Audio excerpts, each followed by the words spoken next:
바쁜 일상, 궁금한 이슈에 대한 5가지 질문에 명쾌한 답변을 드리는 안진용의 오답노트. 오늘의 주제는 바로 이겁니다. 뉴진스를 둘러싼 진실과 거짓, 5가지 팩트체크.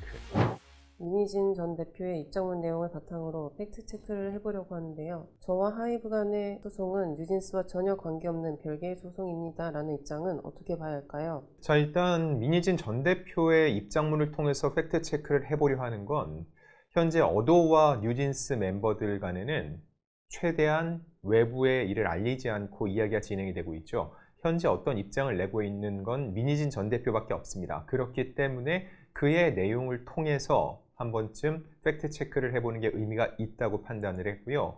자, 지금 말씀을 주신 민희진 전 대표 소송은 뉴진스와 전혀 관련 없는 별개의 소송입니다. 이 부분에 대해서는 제가 어떤 평가를 내리는 것보다 지난달 30일 이 전속계약 효력 유효 소송, 여기에서 법원이 최종적인 판단을 내렸죠. 어도어가 옳다, 전속계약은 유효하다라고 판단을 했고, 이에 대해서 뉴진스는 항소하지 않았으니까 그 내용을 다 받아들인 겁니다. 제가 그 판결문 내용을 그대로 말씀드릴게요. 이 안에 답이 있을 겁니다. 자, 들어보세요. 민희진은 뉴진스가 포함된 원고를 하이브로부터 독립시키려는 의도로 사전에 여론전, 관련 기관 신고 및 소송 등을 준비하면서 그 과정에서 전면에 나서지 않고 피고들의 부모들을 내세워 자연스럽게 하이브가 뉴진스를 부당하게 대했다는 여론을 만들려고 계획하고, 한편으로는 원고를 인수할 투자자를 알아보기도 하였던 것으로 보이며, 민희진의 이런 행위는 피고들이 이 사건에서 주장하는 것과 같이 원고의 이 사건 전속계약상 의무 불이행으로부터 피고들을 보호하기 위한 것으로 볼 수 없다. 자, 뒤에도 많은 내용이 있는데 이 정도만 말씀드릴게요. 이렇게 놓고 봤을 때도 과연 민희진 전 대표는 이번 소송과 아무런 연관이 없고 별개의 일일지 의문이 들 수밖에 없고, 대중들 입장에서는 기만당하고 있다는 비판적 목소리를 내고 있는 겁니다. 2차 입장문에서 이제 돌아온 이상 이 5은 귀하게 여겨져야 한다라는 대목은 어떻게 해석할 수 있을까요? 시작부터 틀렸습니다. 돌아온 이상 돌아오지 않았습니다. 2명은 분명히 돌아왔어요. 이미 어도어와 깊은 논의 끝에 어도어를 통해서 공식 발표를 했습니다. 이는 절차를 밟았다는 얘기입니다. 하지만 나머지 3명은 아직 돌아오지 않았습니다. 자, 지난 1년간 법적 다툼을 벌였습니다. 그 사이에 서로에 대해서 굉장히 많은 이견이 있다는 건 외부적으로 알려졌죠. 그러면은 그런 앙금을 씻어내는 과정이 필요한데, 그거 없이 갑자기 3인이 2인 복귀 발표 직후에 우리도 가겠다라고 일방적인 발표를 했습니다. 그리고 어도어가 공식적으로 이를 받아들이고 발표하지 않았어요. 그러면 아직까지 모두가 돌아왔다고 볼 수 없죠. 그러니 돌아온 이상이라고 말하는 것 자체가 현재로서는 성립되지 않는다고 볼 수 있고요. 또 하나, 이 5은 귀하게 여겨져야 한다.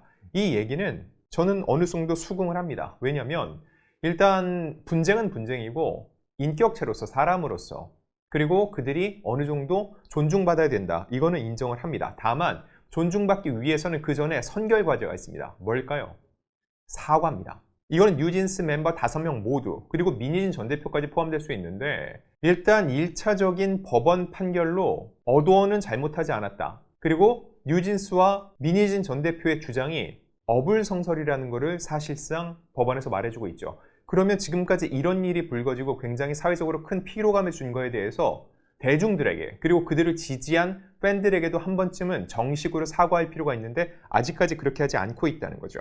그리고 이 문장이 황당하게 느껴지는 거는, 이 5은 귀하게 여겨져야 한다고 하는데 정작 그동안 아이들을 먼저 언급하고 뉴진스의 마음을 자처하면서 끊임없이 그들의 이름을 거론한 건 다름 아닌 민희진 전 대표였습니다. 어도어는 뉴진스 멤버들을 향해서 직접적으로 어떤 공격의 멘트라든지 한 적이 없습니다. 왜냐면 그걸 하는 순간 그게 또 다른 전속계약 해지의 빌미가 될 수 있기 때문에 어도어는 최대한 말을 아꼈죠. 민 전 대표에게 모든 초점을 맞추었습니다. 자, 근데 이런 시점에서 민 전 대표가 갑자기 이 5은 귀하게 여겨져야 한다, 원론적은 맞는 얘기지만 그의 그동안의 행적을 놓고 봤을 때는 이 말이 쉽게 납득이 가지 않는다는 거죠.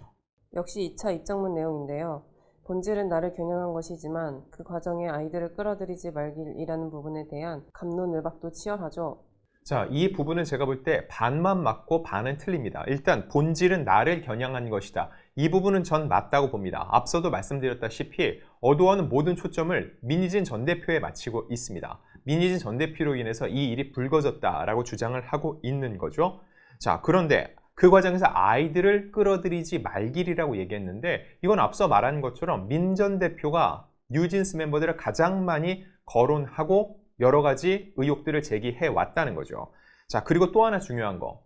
아이들을 끌어들이지 말고 그들을 귀하게 여겨야 된다? 이거는 인간 전체에 해당이 됩니다. 누구나 인간이라면 그런 대접을 받아야겠죠. 자, 다만 이게 모두에게 적용이 돼야 된다는 겁니다. 제가 이 얘기를 왜 하느냐? 이번 분쟁 과정에서 정말 멱살잡이를 당한 그룹이 있습니다. 아일릿과 르세라핌이죠. 그들은 어떠한 입장을 낸 적도 없고 어떤 행위를 한 적도 없는데 갑자기 민 전 대표를 통해서 그들의 이름이 거론이 됐고 그들을 향한 비판 여론이 형성됐습니다. 그로 인해서 멤버들이 굉장히 힘들어한다는 호소도 있었고요. 이렇게 놓고 봤을 때 정작 본인은 이렇게 아이들을 끌어들여 왔으면서 지금 이 상황에서 뉴진스 멤버들은 끌어들이지 말기라고 얘기하는 것 자체가 이거는 이율배반적이라는 거죠. 자, 그리고 제가 또 하나 말씀드리고 싶은 게 솔로몬의 재판이라고 있죠. 뭐 혹시 모르시는 분들이 있으니까 말씀을 드리겠습니다. 아이를 두고 두 여인이 자신의 아이라고 서로 주장을 합니다. 그러니까 솔로몬이 쭉 듣고 있다 얘기를 해요. 자, 누구의 말이 옳은지 모르겠으니까 저 아이를 반을 갈라서 반씩 주어라. 이 얘기는 아이가 죽게 된다는 얘기죠. 그때 한 여성이 자기가 포기하겠다고 해요. 아이를 죽이지 말고 저 여인에게 보내라. 근데 그 여인은 그걸 받아들이겠다고 합니다. 그러자 그때 솔로몬이 판단을 내리죠. 아이를 포기하겠다고 말한 저 여인이야말로 진짜 엄마다. 왜냐면은 어떤 상황 속에서도 나의 이득을 조금이라도 취하는 게 중요한 게 아니라 그 아이들을 보호하고 그 아이들이 다치지 않게 하는 게 진짜 엄마의 마음이라는 거죠. 자, 근데 지금 이 시점에 뉴진스는 다쳤습니까? 안 다쳤습니까? 물론 이제는 그들 중에는 성인도 있고 스스로 가치 판단을 한다고 하지만 뉴진스 마음을 자처했던 이 민희진 전 대표의 여러 행적을 통해서 뉴진스란 이미지, 멤버들이 적지 않은 피해를 입었다는 거죠.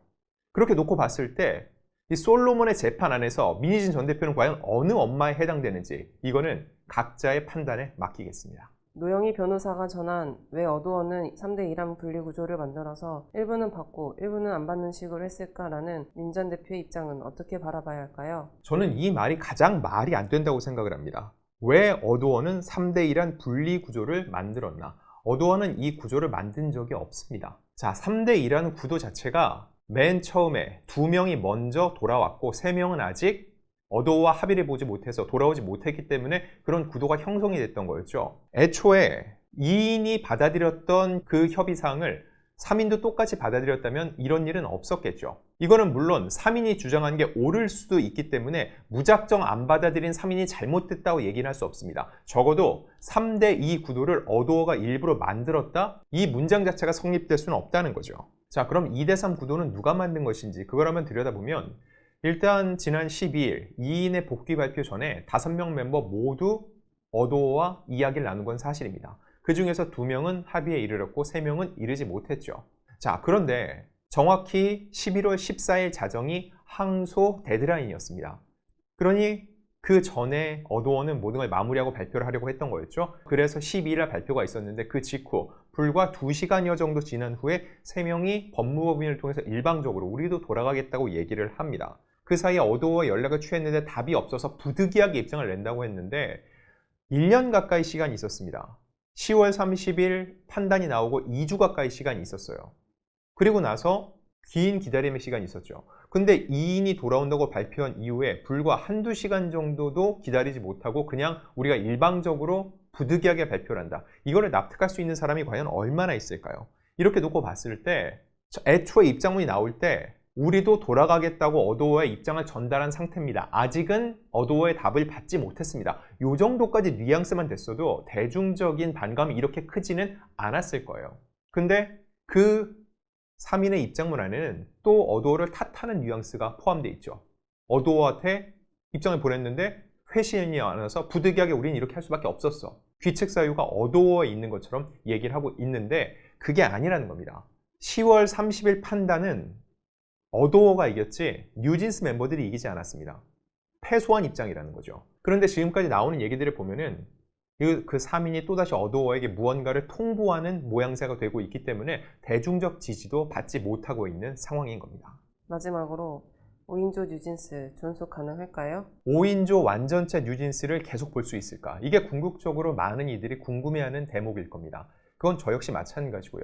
물론 어도어 입장에선 5명을 유지하는 것도 중요하지만 이게 훨씬 더 실리적이겠죠. 하지만 명분은 더욱더 중요합니다. 2명은 어도어와 협의를 하고 돌아왔는데 나머지 3명은 이런 절차를 밟지 않았는데 그냥 받아들여준다? 그럼 나머지 2명의 입지가 좁아질 수밖에 없겠죠. 결과적으로 볼 때 이런 절차를 정확히 만들어 놔야지 추후 또 다른 이런 유사한 일이 발생하는 것을 막을 수 있고, 혹시라도 발생을 했다 하더라도 하나의 가이드라인이 생기는 겁니다. 우리는 이렇게 조치를 취하고 이렇게 대처를 하겠습니다 라고요. 이 뉴진 사태는 단순히 이 K-POP 그룹 하나의 문제가 아니라 지난 1년 동안 대한민국 전체를 뒤흔든 굉장히 중요한 공정과 불공정, 상식과 비상식의 대결이었다고도 볼 수 있습니다. 어도어 역시 이를 알고 있기 때문에 5명을 무작정 함께 간다라고 하기보다는 정확한 적법 절차를 거쳐서 5명이 어떤 형식으로 하나가 되고 또 어떻게 활동을 시작하는지 이런 과정에 초점을 맞출 것으로 보입니다.